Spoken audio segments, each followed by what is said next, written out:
පොදු රාජ්‍ය මණ්ඩලීය රාජ්‍ය නායක සමුළුව 2013 Sri Lanka.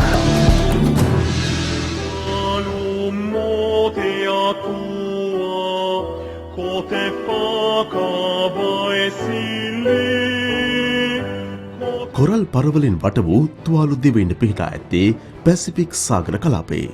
එය ලොව 3 වන අඩුම ජනගහනයක් සහිත රටයි.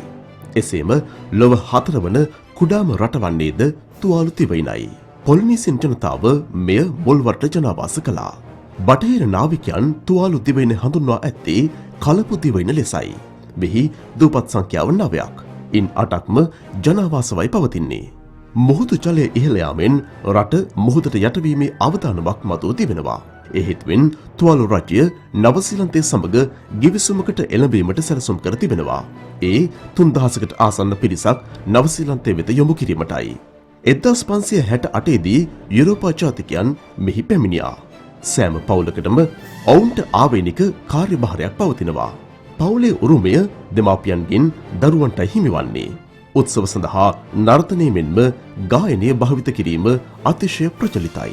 සිතුවම් කලාවටද ඔවුන් දක්ෂතා දක්වනවා. ලස් ලෙස හඳුන්වන සිතුවම් කලාවක් ඔවුන් සතුයි. ඇතැම් විට කොරල් පරද ඒ සඳහා උපයෝගී කරගන්නවා. විවාහ කටයුතුවලදී ඥාතින් අතර එය සිදුවන්නේ නැහැ.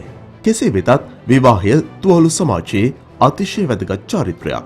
විවාහයෙන් අනතුරුව නව යුවල පළමු තරුවා උපදින තෙක් වාසය කරන්නේ ස්වාමියාගේ දෙමාපියන් සමගයි. ඇතැම් විට බිරිඳගේ දෙමාපියන් සමගද ඔවුන් වාසය කරනවා. පවුලේ ප්‍රධානත්වය හිමිවන්නේ පිරිමියාටයි. ඇතැම් විට එය කාන්තාවට හිමිවන අවස්ථාද පවතිනවා. ඉංග්‍රීසි ඔවුන්ගේ ජාතික භාෂාවයි. කිරිබති භාෂාවද මෙහි බහුතර පිරිසක් භාවිත කරනවා. කිලිකිටි ලෙස හඳුන්වන සාම්ප්‍රදායික ක්‍රීඩාවක් ඔවුන් සතුයි. එය ක්‍රිකට් ක්‍රීඩාවට බොහෝ සමීපයි. ඔවුන්ගේ මාර්ග පද්ධතිය ඉතා සීමා සහිතවයි පවතින්නේ. එක් ගුවන්තොටුපළක්ද තුවාලු රජය සතුවනවා.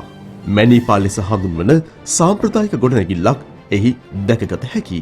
වැදගත් කරුණු සාකච්ඡා කිරීම සඳහා බලධාරීන් යොදාගන්නේ එම ගොඩනැගිල්ලයි. ඇතැම් අවස්ථාවලදී විවාහ චාරිත්‍රද සිදු කරන්නේ එහිදී.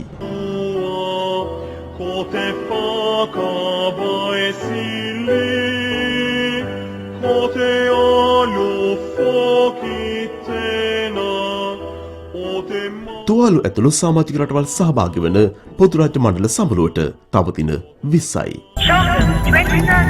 Sri Lanka.